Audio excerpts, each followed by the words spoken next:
Yeah, there's some strategies that just kind of trivialize the game in a certain way. Like the ones we always talk about, certain hero wise, is Magnus, right? Simplifies your game. Beastmaster simplifies your game. Slardar is in that category too. Like Corrosive Haze opens up objectives in terms of Roche to lineups that usually might not have it. Right? When you for example look at the last game where they had an Ember and a Lifestealer. Not really a game where you look and go, that's some sick Roshan potential, dude. Yeah. But because you have this Slardar, you are able to get in there 5-6 minutes sooner than you should be able to with that lineup. Exactly. So it just opens up Roshan so damn well. And there's the PA coming out for NiP and the Chen for Viking now. Celery Chen coming through. That's a huge treat for me. Again, Enchanters versus Chen. Let's see which summoner hero, I'd say, or mind controller hero, wins now. Because last game it was the Enchantress from Viking. Let's see if now the Enchantress from NiP is also going to win that matchup. I am intrigued.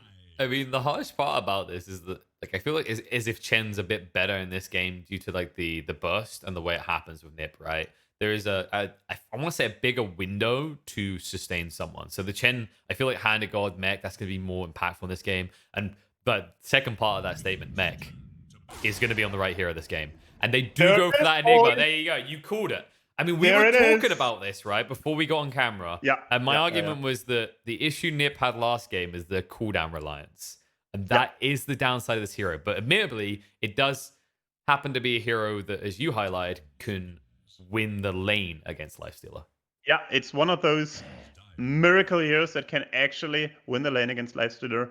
By default, you deny pretty much every single range creep. Of course, that's going to put a huge stop on the Lifestealer because he is missing a lot of XP, a lot of gold by default. And then there's this huge combination of spells. Midnight Pulse into Black Hole. These two spells destroy Lifestealer. They absolutely destroy him. And they also destroy Slardar. So if Slardar and Lifestealer want to go somewhere, destroy someone, if they don't jump the Enigma and the Enigma is in a good position, he will crush that engagement. Yeah, last game he had Magnus, but Magnus is nowhere close to the impact an Enigma has in counter engaging. And so far, Viking don't really have a way of canceling that black hole if he's like in mode gold.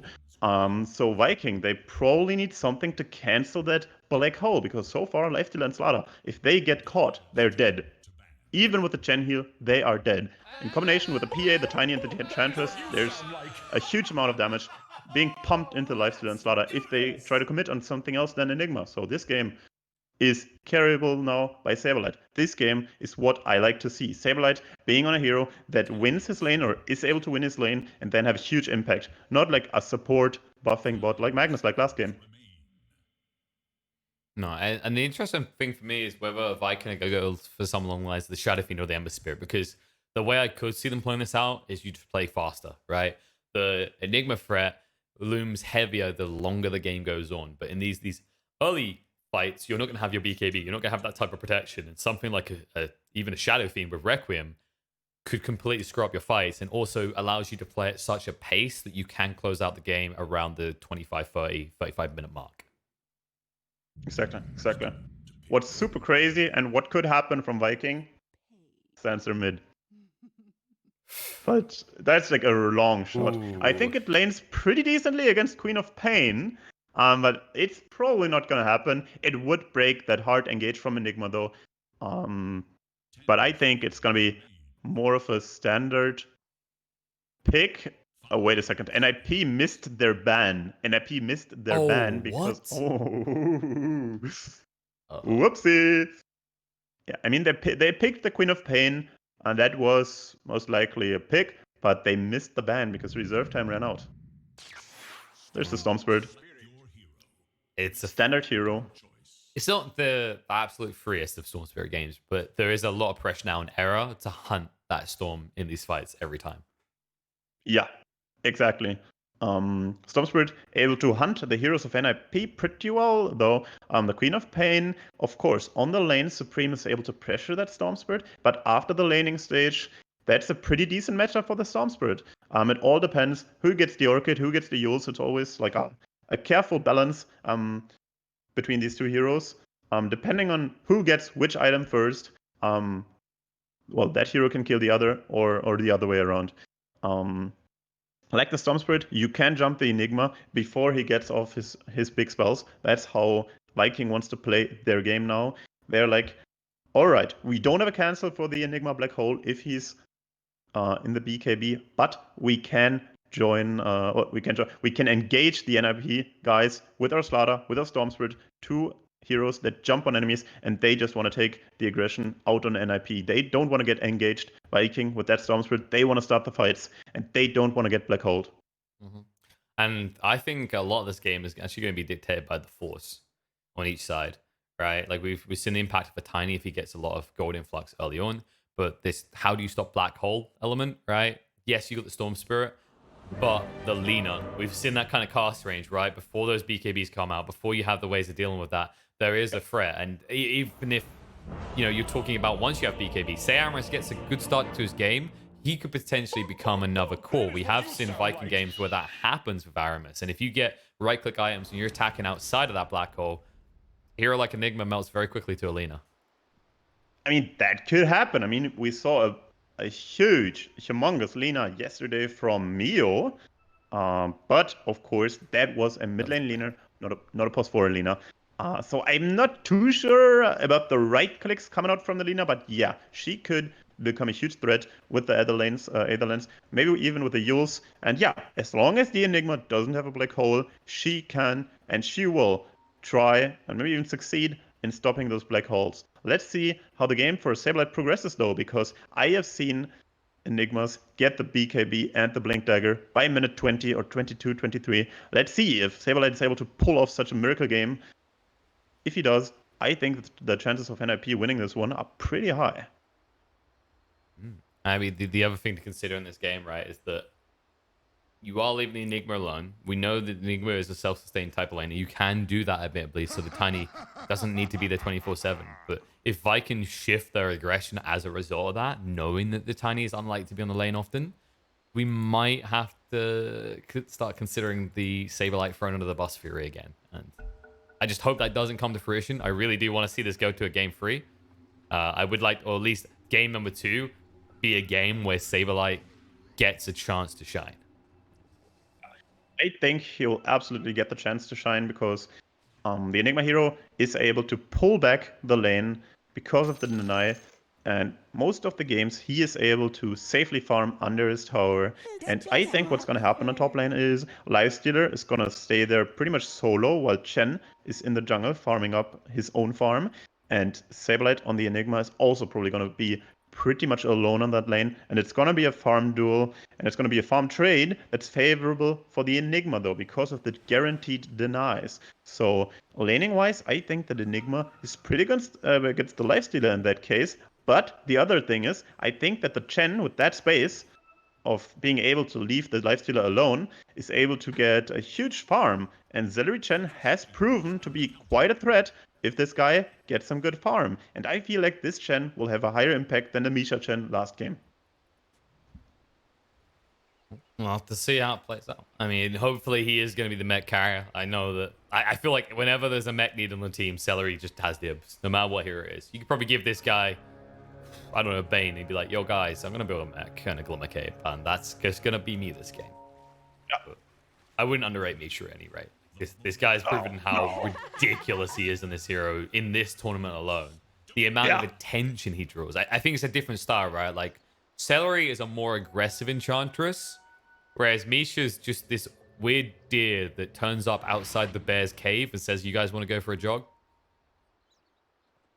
Yeah, that is true. Let's see what happens. Saberlight and Era blocking on top wave. Saberlight hasn't conversed yet. Celery getting a bit of those XP. That always feels good. Yeah, a right-click duel ensures. Man, the Saberlight Enigma, he looks like he's on Arcane Rune all the time. Is it just me or... It looks like if an Arcane Rune and a DD got jiggy with it, this would be the result. Yeah. Celery converging the Eidolon there. Or Persuasion being used in the Eidolon. That's interesting. That did actually force Saberlight to drag his load away from the wave, though, right? Like, he doesn't want that trade to happen, but Celery still converts it the second time.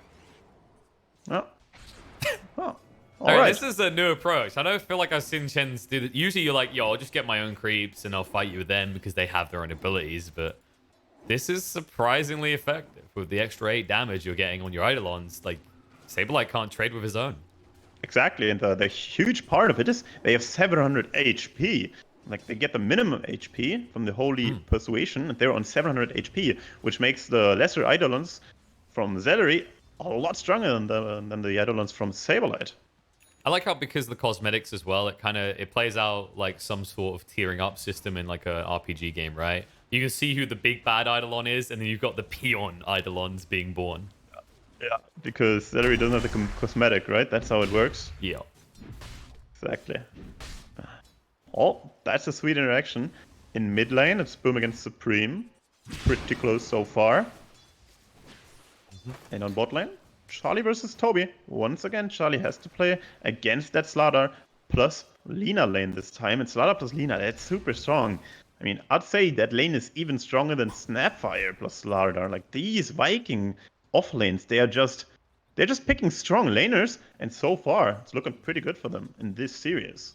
Yeah, I think the comparison between Snapfire and Lina is that Lina provides more aggression, but is less defensive, right? Like when you get jumped, it can be harder to disengage. Your health pool's not as impressive, but the trade-off is that you have a higher kill potential. There's less room for error, I want to say. Yeah, that's quite accurate. Let's see how it proceeds. I think Lina is a lot better early on, while Snapfire provides a lot more late. But let's see what happens. Let's see what the Aramis can make happen on this Lina. Also, the Lina can more safely split push later on in the game, right? Like that's the way we've seen the possibles used before. Is if you get in that stage where you have to buy time. Unlikely we see that from Viking because we know they like to actually just play tempo constantly. But if you get forced into that corner compared to a Snapfire, you can more confidently push out away from the tree line without risking your own life. Yeah, range on her spells is pretty high. Her added movement speed from Fiery Soul allows her to more freely move around.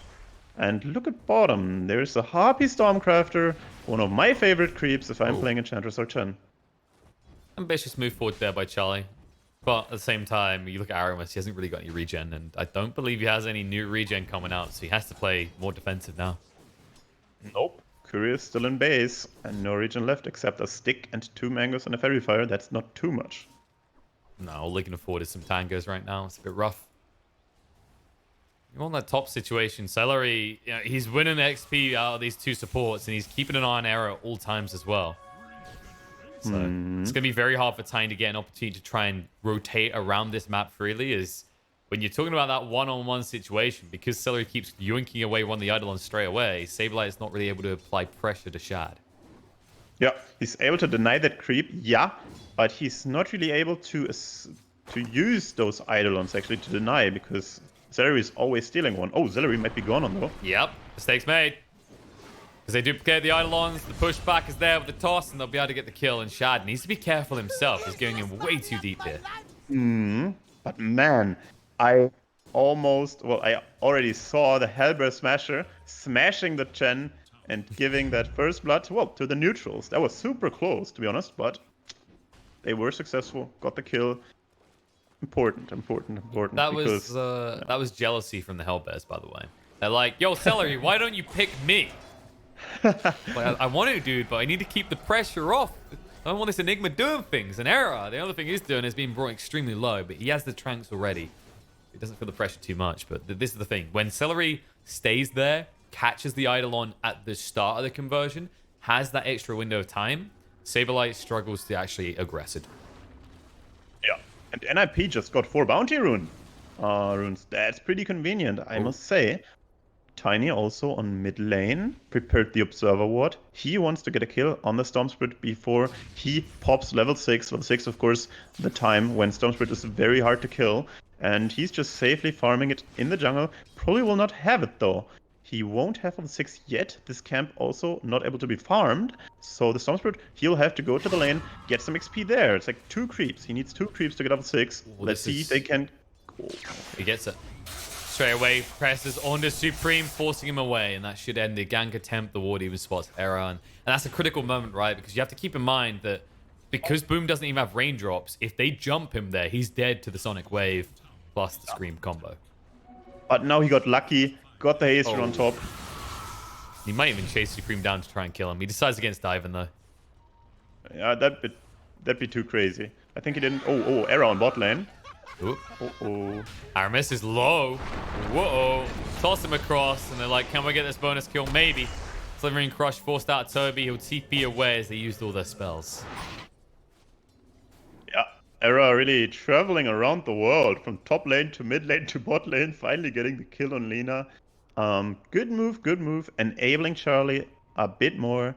And NiP having a good start. And Saberlight, for the first time in the last 4 games, has a decent laning stage. He does. It's like, it's been a long time. I don't know what this feels like. I'm glad I'm not numb to winning my lanes. It's like, there's moments, you can already imagine his brain is rebooting, everything's come back to him. He's remembering all the big plays he's made from the offlane. It's like, it might happen again, boys. We're back online. Life is like coming back to him, being invigorated once again after a long spell of drought or something. But yeah. Whew. Life is being drained away from Boom though as they bring him down. They even kill his courier. Oh boy, he got bursted up pretty badly, and Aram, he continues to get these big kills. 2-0-1, already 1k gold in the bank. This seems to be like an insane dagger timing. And this hero can destroy Storm Spirit, and now he's going bottom. Yeah, he's not done. They're going to get more. Toby's low as well, so they might even get the double. Avalanche stun 2 together. Oh. Nice stomp from the center. They clean up Aramis. They force Toby to use the stun, and the enchant will ensure the kill. And this is starting to get out of control. You have to ask yourself a question, Viking. Where's your solution at this rate? Maybe in the mid lane where Supreme is picked off by Boom. Man, Misha with the center stomp. On point. Double stun. Perfect team play. But Boom with a counter kill on mid, and he even got the Invis rune. These runes are pretty good for him. Quite lucky, but also doing the perfect moves. Perfect moves from both teams, I must say. Like, error on his tiny, damn, 1.2k already. Like, that's looking like a minute 12 blink dagger, and a minute 12 blink dagger seems like terror for the Storm Spirit, because Era, if this guy gets the tome, he'll be super high level, and I think currently on his pace he might even be able to solo kill that Storm Spirit. Yeah, most definitely going that way. It's going to be important to have the raindrops all times. Top, however, Black Hole comes out, Celery brought low and killed off. That's a rotation from your Queen of Pain with a Black Hole to get the kill and support though, and there is vengeance maybe coming your way as Boom is moving in.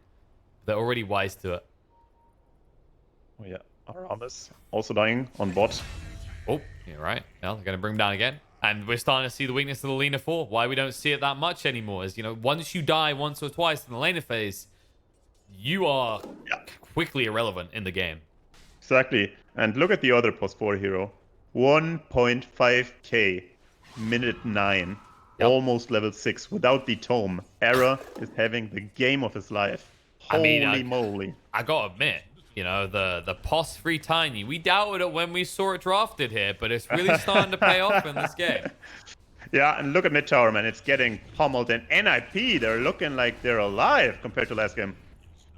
And they're looking to make sure Boom isn't alive. They get his courier, which means they can't get the kill on him. They have got the Sonic Wave. If he hangs around, they might still get it, actually. Era's moving in. Nice dodge just in time from Boom, though. He read that right. Ooh. Bounty runes now spawning. Viking trying to take top 2 runes. NiP picking bottom 2. Celery accepts his fate. He's like, I know how this story ends, but I got your rune, and you didn't get the kill on my mid, so screw you. I love him to stabilize. Like, nope, that creep is not leaving with you. Meanwhile, bot.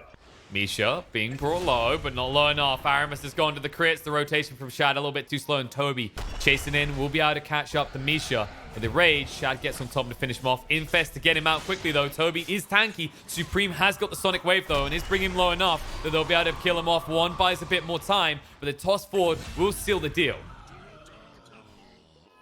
Good moves coming out, and Era, man, he's 2k. Holy moly! It's minute 10. This guy has already finished his dagger almost.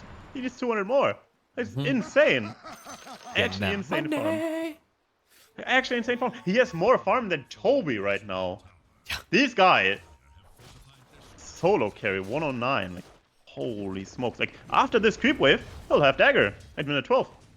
That's why this hero is quite rightly referred to as busted. This is the nature of it, right? With your spells alone, it's very easy to pick off most heroes, if not all, in the early phases of the game with just +1 people. And to get to this sort of situation where 5-0-3, it's going to be busted once he's got that blink online. In the meantime, Saberlight, he's going to be offline for a while. He had a good start, but the deaths had to start somewhere. Yep. Oh, no. Saberlight, he's like, oh yeah, I've been having a good game. Midas, let's go. Not sure if it's the best choice, but I guess he's playing against Chen. And against Chen, the Midas always has kind of extra value. And even against Lifestealer, imagine the Lifestealer being gone on, infesting into a creep. Well, if you got the Midas, you can insta-kill that creep. So the Midas has some additional utility in this game, which makes it a tad better. Also, the other aspect is that cooldown, right? Like the criticism I have of Enigma whenever it gets picked is that long-ass cooldown. You want to get your black hole maxed out as quickly as possible to minimize that window where you can be exploited. And they're going to exploit Boom. No, he dodges the black hole. Oi. No. I mean, that was tight as well. Remember, he has to turn around and begin the ball lightning. The idea was good, but I don't know if Saber... He could have maybe cast that sooner, actually. He got quite close before he black holed.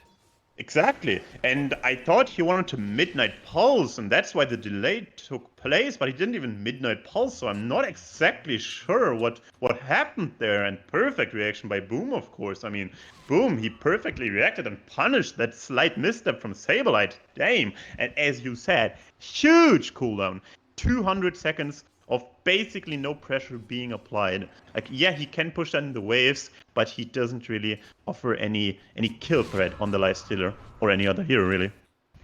And this is starting to be a little bit reminiscent of the other day when he was playing Tidehunter. His Ravages not connecting on anyone, TP out attempts failing, all this type of stuff. But that game, in fairness to him, the way he finished, the final 2 Ravages were good. And as we know, the beautiful thing about Enigma, in many games where we see it, usually all you need is that one good black hole to seal the game. Exactly.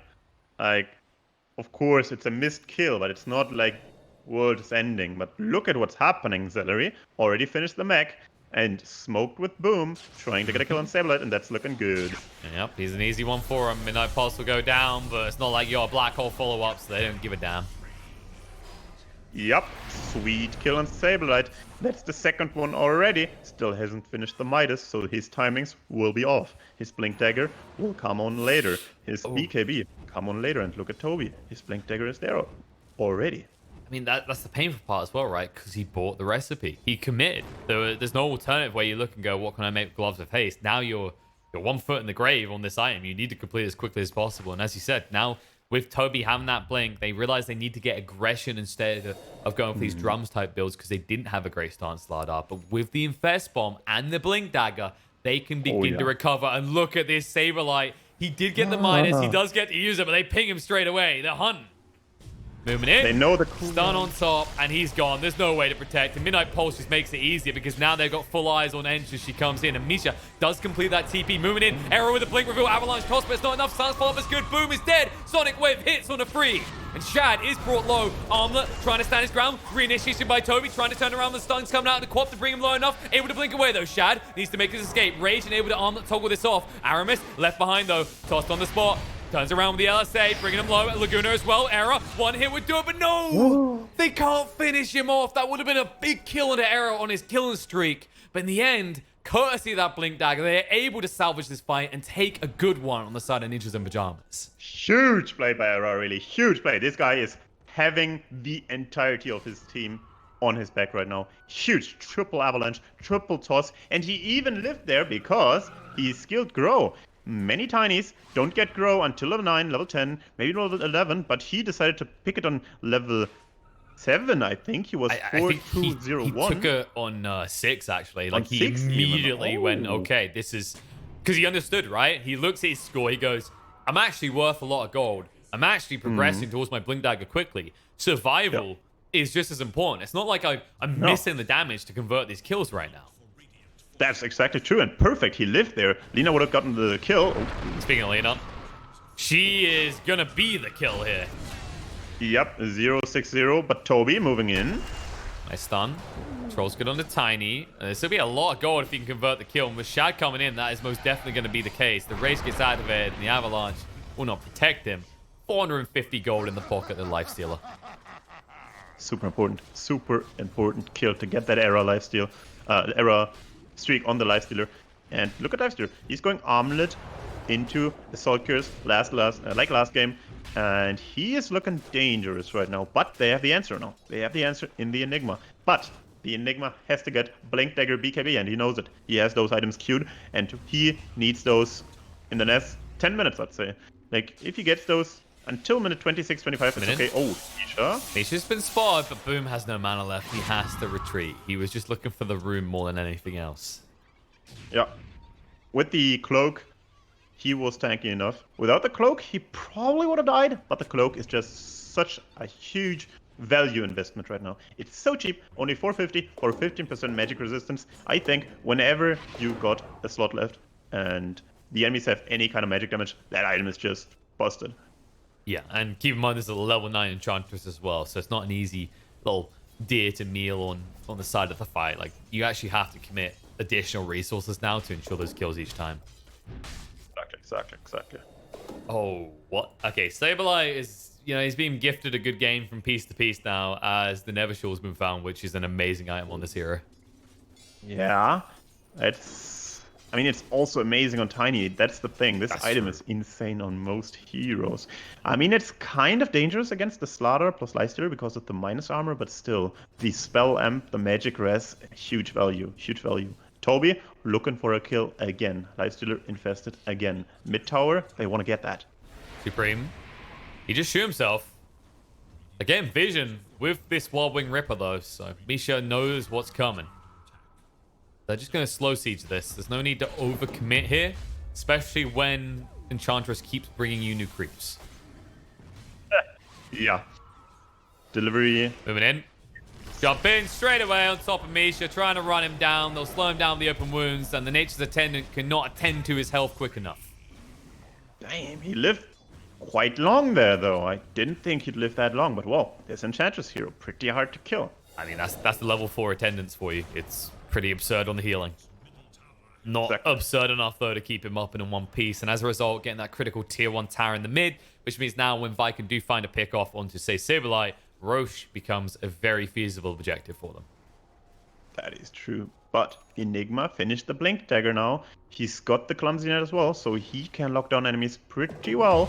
Let's see if he can get a big black hole, because so far he's gotten one on the Lifestealer into Chen. Chen died there, and he's gotten one on no one. On the ground. It was, the ground was trembling in fear as well. Yeah, it was. And let's see if he can make it happen. He hasn't shown himself, so this Blink Dagger will be quite the surprise. It's not a 100% surprise because, well, minute 19, if the Enigma has a good game, you kind of expect the Blink Dagger coming anytime soon. But let's see, because right now he can't really use the Black Hole because there's an Orchid, there's Lina stuns. It's just easily cancelled right now if he doesn't hit like those heroes. So he's gonna have to farm the BKB until he's really comfortable using it. We'll see what the move's going to be. They are rotating towards top. They haven't used the smoke, though. And I think Viking... Maybe they're going to smoke themselves. So they're starting to stack up. They know it's Infest bombing time. Oh, yeah, once again. Assault Curse finished on shot. They were just outside of that vision. Toby. He almost got spotted by the ward down bot, but he stood in the tree. So actually, they don't know about this smoke 100%. They can guess it, but they don't know for certainty. DD rune on Storm as well. It's hard to get injected into this high ground, though. Yeah, putting the ops down. But they see it. It's being pinged out instantly. And they know that fishy things are happening. Fishy things are about to jump them. Toby. He sees something like Supreme. He might tempt himself to go straight for the target. There it is. Jump in, start out. Moving in with the ball line of the Black Hole's going to come in on a free. Catches it, gets cancelled. Handy got to heal him up. Sun's coming out on both of the mids, but Quap's going to go down first. And it looks like the SS3 is going to keep Boom up alive. Stun comes out of Charlie as well. Needs to move away quickly from this fight. Trying to escape from Toby, but he's too fast to stay on top of them. Zoning them around, LSA to bring him low, reinitiation with the stun, and Boom has just enough mana to close the kill. And that is beautifully done by Viking in a way that not only secures your fight, gets the black hole on cooldown, but now gives you Roche. Celery is a god. Did you see what cancelled the black hole? It was the Mud Mud Golem. Golem.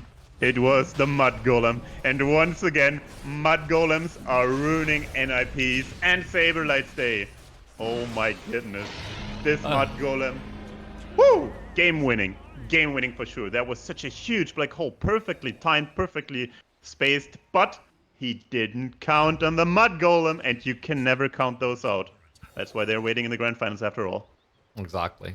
Mud Golem's MVP even when the team isn't playing in the game. And Celery proving exactly why these type of heroes are ban-worthy for him. The problem is, whenever you're playing Viking, he's proven it more and more since he started warming up his Chen more and more. You only get 2 bans on that opener. And you're always banning his Io and his Enchantress. And, you know, the Faceless Void is such a big priority as well because of the way that Viking plays it. I mean, the openers are what allows for these type of things to sneak through. And now, what they've snuck through to in this game at this point is 2 minutes or so of dominance. You know, even if you don't consider the Aegis, the fact that you do not have a black hole anymore, that's all your Enigma is. And that's why they hunt for more. They find Misha with such ease. Yep, this is the weakness of the Enigma. It's just the huge cooldown. Oh, that was his Shadow Hamlet as well. I mean, Boom's baiting him in here. Arrow reveals himself, and he's going to forfeit his life as a result. This Essence Ring has done so much work for Boom. Yeah, and this the creep from Enchantress, the Satire, actually saved the Storm Spirit because the Tiny didn't really hit the combo. Yeah, he used Avalanche and Toss, but he tossed the Satire instead of the Storm Spirit, and that's why Storm Spirit didn't get the triple damage from the Avalanche. Oh my god, long zip. Charlie's gone. No way to escape it, and he knows it. He can't even get one goddamn crit. Like, come on. Wait, where's your dice? Start the RNG roll a little bit, please. Yeah, it's true. Ooh, the Mud Golems again. Stuns to come out. Supreme is just gone. Oh, good lord. The life stealer, you mentioned it on the lanes for Saberlight, but it's becoming the bane of NiP's existence in general. He hits like a goddamn truck right now. Implore, AC Armlet. Good lordy. Yeah. And now, the average viewer would have said, oh, why didn't he use Yules? Well, when he uses Yules, Lina will chain stun him. So using Yules there is not an option to live. He would have signed his own death sentence if he used himself there. So the only chance he had really was trying to run.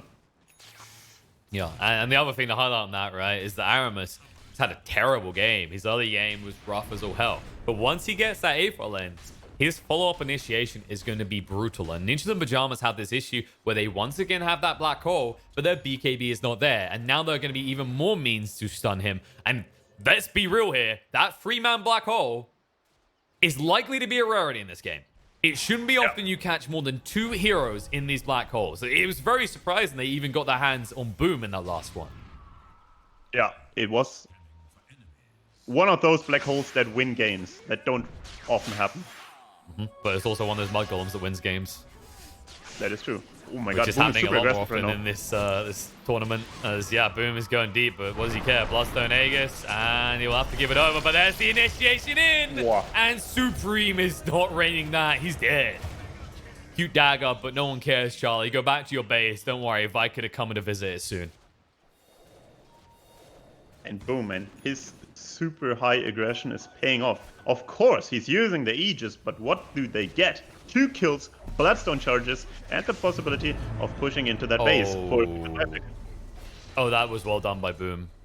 They know that the Ninjas and Pyajamas are on the edge of their seats, and their fingers are very close to every button on that keyboard because the buyback into a black hole and that choke point could bring them back in this game. But Viking, they're sensible. They understand we're building a lead. We've lost the Aegis now. We don't need to force them out. The pressure is now on Ninjas in Pyajamas to do that.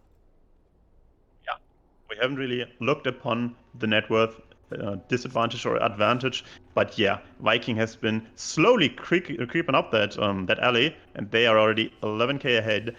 And even though Enigma has the Midas, he just isn't that high in the net worth. Of course, he has more than Aramis, but he's under Toby. And if you look at the early laning stage, Saberlight should have had a lot better game, but Toby has just been performing insanely good, insanely well.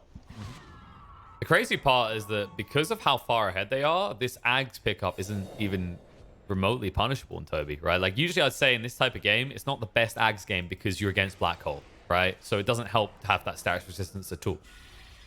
But in this situation, being this far ahead, it makes him now unkillable.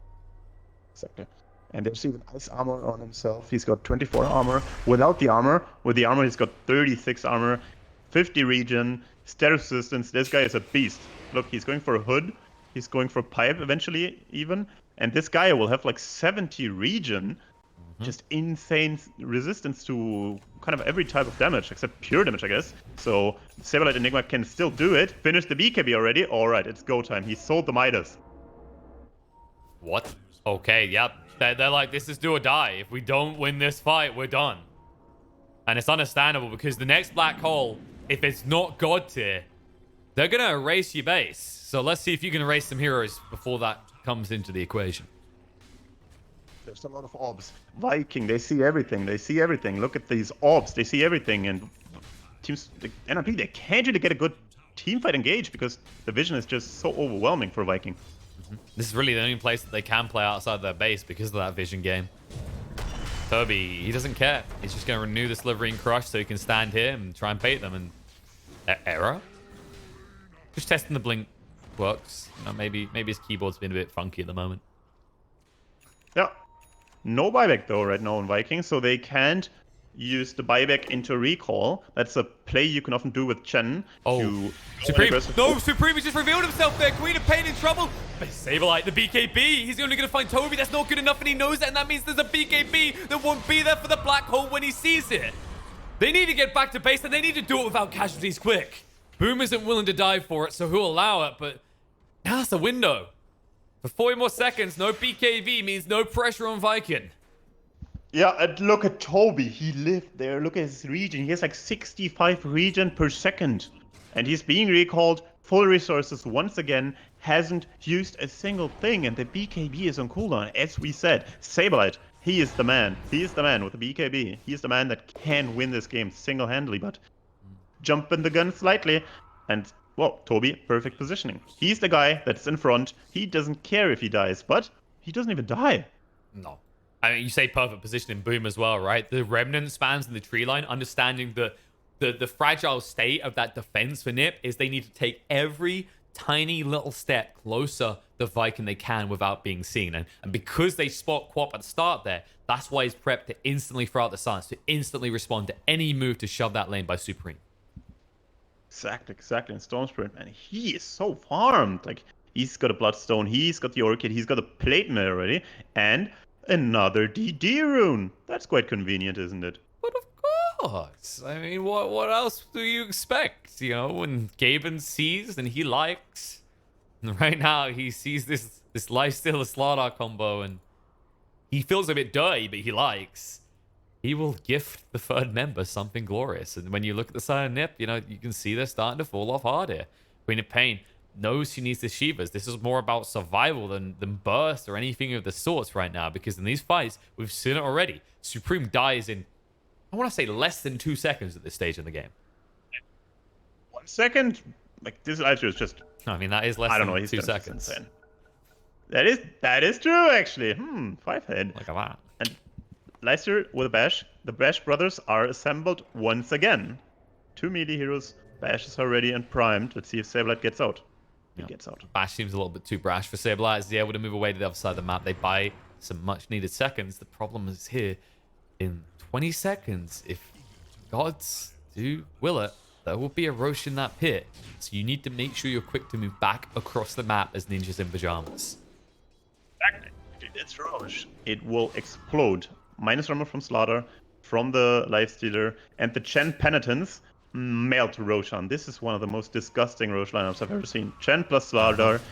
They just give you a 5-second Roche, whatever the other heroes are.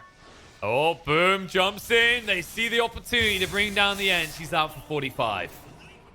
And he does not have buyback either. That's the problem. So they're going to have to back up a little. Any hope of interrupting this Roche needs to be perfectly executed, and they know it. And It's just Toby. Always make it so hard. You've been seeing him. He's like a border patrol guard right up and down this river. He's like, no illegal Radiant heroes in the dire side of the map. Has been working out pretty well. Mish. Ooh, squeaky bum time for Supreme. Yep. Oh, movement in. Celery. And a god heals him up. Ares baiting himself into his death. He's gone. Laguna will ensure that's the case. No turnaround opportunity. They're back in the base straight away. And now, if you are Viking, you could just run straight to that pit. Problem is, it's still not for 15 seconds, but they have a creep in there, keeping eyes on it at all times. Perfect mic from Celery. And they know the second that Roche responds, they will take it. And with that Aegis, the black hole isn't that huge of a problem anymore because, well, what happens within Aegis? You live a second time, and, well, what doesn't exist 2 times? The Enigma black hole. He doesn't have refresher. So there's 1 black hole to kill 1 life, but not 2 lives.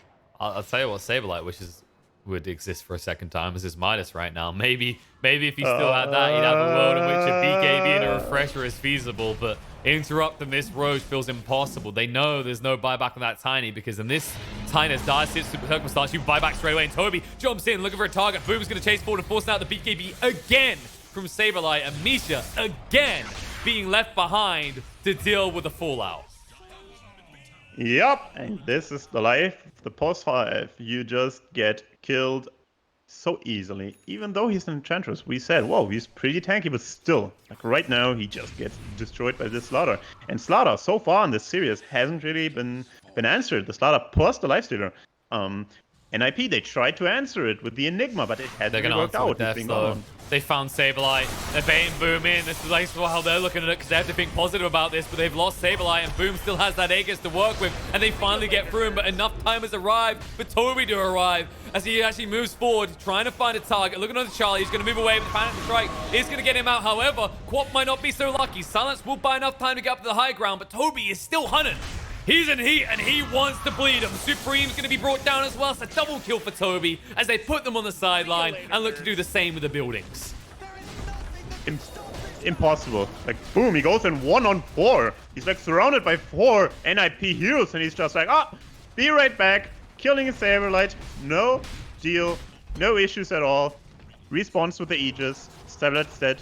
Without buyback, 10 seconds, losing bottom side, probably also losing mid side until the PA is back, until the Queen of Pain are back. And this PA, man, he hasn't been having a good time.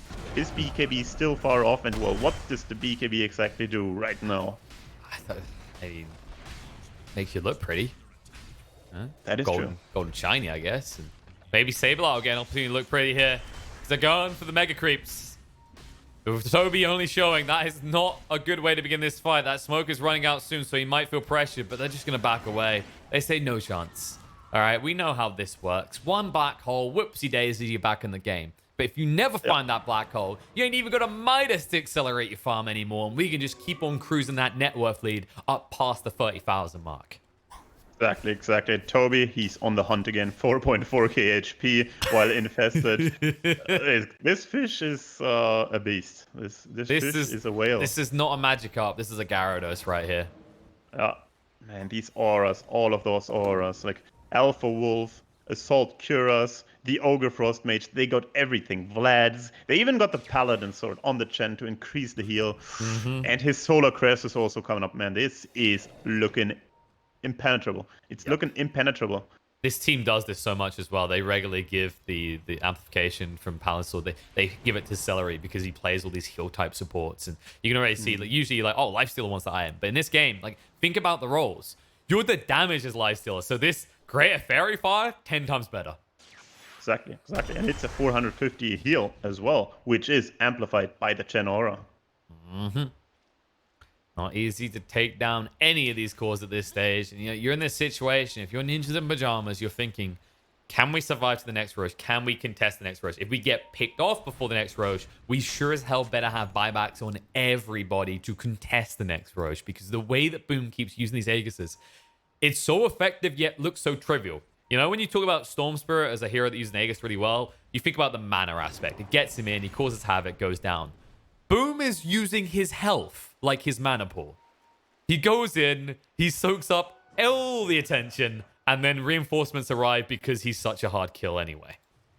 Exactly, like his Bloodstone heal, the Shivers Guard, even the Essence Ring. This guy is so damn tanky right now with that health balance. But He's not an easy without a kill. second life, maybe then go for the black hole without hesitation to bring down Boom. Yes, it works, but you've just used your black hole, and the reinitiates. Toby catches on a free. BKB comes down with Charlie. Celery's the target, trying to bring him down. Met can't get the hand of God out. That means they're leaving Misha to die, though. They've lost the Queen of Pain as well. Supreme gets brought down. Chase forward with the buybacks coming out from Boom and Celery. Looking for targets on the high ground. The pings come out. Boom is there with the silence onto Charlie. No magic immunity left for him, which means he is not immune from death. Dead for 70 seconds, and with that, they will move in towards the base, ready to force Ninjas and Pyajamas to press their buybacks too. But there is a tragic ending to this story because Charlie does not have it. He's a lot of that fight, but he still doesn't have buyback. Toby toss back. Era. Silence out. He's so stupidly tanky, though. Era able to move away through the Glimmer Cape, but no escape for Supreme. The Laguna shotguns him down. See ya later, nerd. Seems appropriate because Ninjas and Pyajamas are about to be booed out of this tournament. These Viking guys, they perfectly now Okay, this know how is to the counter. strategy. This is the one way you win. You get them in the fountain. Toby's down. Need to do it again, though. Tiny didn't buy back for this. 4 seconds. He says Shad. We do Shad next. He goes in maybe, but they need to be quick. They're forcing Shad back.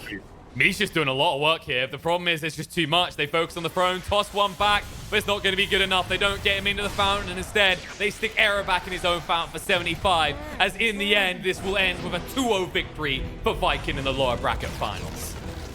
Woo! I mean, boom, he was like, sure, kill me. You're using everything you got. They used the BKB on the PA, they used the black hole, and then they're like, whoa, now we can finish. I buy back, we go throne. Easy. That's what they did, and that's how they won this game. Man, these Viking guys, they perfectly know how to play around those big cooldowns. Game number 1, game number 2. These big cooldowns, they don't seem to work against Viking because they know, okay, the Storm Spirit, he's super farmed, but he can bait the black hole, and if there's no black hole, there's no possibility to fight for the NiP guys. You saw it. The second the black hole got popped, they were like, all right, let's go. We're going in on throne. Yeah, and you saw the desperation, right? That final black hole had desperate written all over it. And that's the thing, Viking know. They force it in an area that is not ideal either, right? If you think about from Ninjas and Pyajamas perspective, even if that works out, you're nowhere near an objective. If you take it in your base, you at least have this kind of buyback pivot, right? Where you can immediately overwhelm the forces of Viking, even though they have this champ, but that's just not the case. You take it in the middle of the map where there's multiple TPP points available to Viking. And this is the beauty of Viking, the way they play this game. You know, you saw this passing the baton. It was Boom's show for a long time. They gave him the Aegis. He frustrated a lot. But then Shad in that late game becomes the true right clicker. And this is what I think makes this team so lethal, especially when you're looking at the tier 2 and the tier 1.5 scene. And I think, you know, they're getting closer to being fairly labeled a tier 1 team at this rate, is the interchangeability. You think about Shad in a previous lifestealer game to this one. He just absorbs damage. He just frustrates. He tanks. He has a basher. It's cool. You look at him in this game, and it's you know, he does have a basher, but that's not all about the control. It's about more damage. He's just kill this entire game. Whereas this time around, because Toby's start is rougher, he falls back into a utility and tanking role. It's amazing the way that this team is able to interchange these kind of frontliners versus damage dealers between all three of their cores.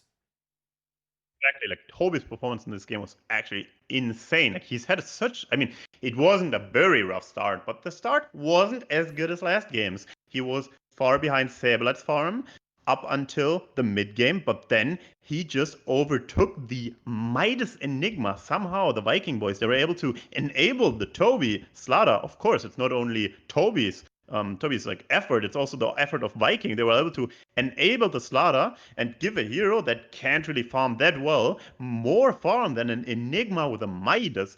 That just shows how Viking, how the supports, how the teammates of him enable Toby and how they all enable each other. Look at Aramis. He had a horrible start to the game. He was like 0-6-0.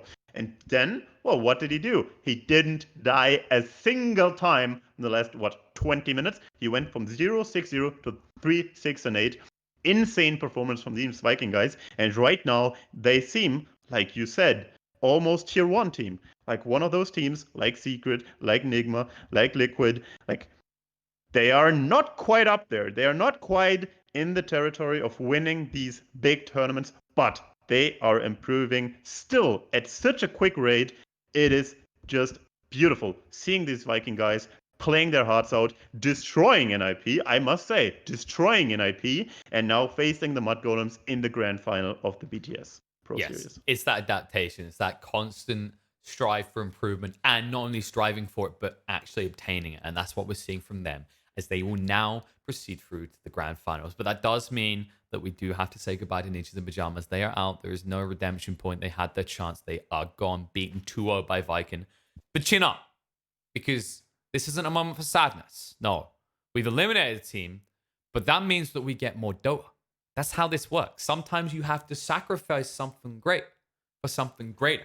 And I'm sure this grand finals will be exactly that, because after a short break, we will return right here where we will reconvene for one hell of a conclusion for BTS Pro Series Season 3 here in the EU region, as we're going to have a best of 5 between Mud Golems and Viking.